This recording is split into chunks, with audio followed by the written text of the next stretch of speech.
دائی کمزور ہو تو دعوت میں اثر کیسے ہوگا؟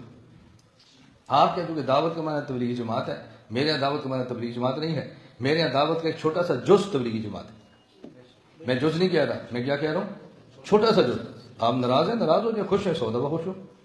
میں نے نہ آپ سے کرایہ لینا، نہ روٹی کھانی ہے، نہ میں نے آپ سے کوئی دلائل، مجھے کیا مصیبت پڑی ہے میں آپ خوش کرنے کے لیے مسئلے غلط بیان کروں؟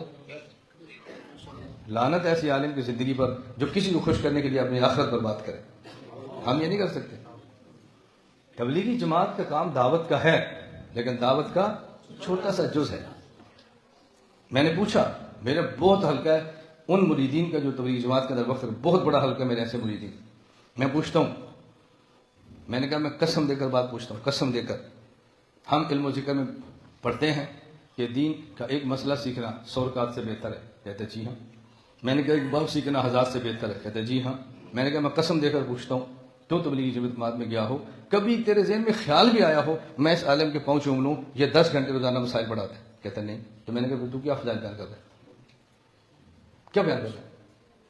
جب زبان سے کہہ رہا ہے علم کا ایک مسئلہ سیکھنا دین کا 100 رکعت سے بہتر ہے، ایک باب سیکھنا 1000 رکعت سے بہتر ہے، جو روزانہ 4 گھنٹے بیٹھ کے ہزاروں مسائل پڑھا رہا ہے، وہ تجھ سے کتنا افضل ہوگا؟ کبھی تیرے ذہن میں خیال آیا؟ کہا نہیں۔ تو میں نے کہا کون سی دعوت ہے پھر یہ؟ کون سی دعوت ہے؟ قدم چاٹو علماء کے، اگر صحیح دعوت دینی ہے تو علماء کو سمجھاؤ مت، علماء سے سمجھو۔ ہمیں سمجھاؤ مت، ہم سے سمجھو، یا ہمیں نبی کا وارث کہنا چھوڑ دو یا ہم سے وراثت لو۔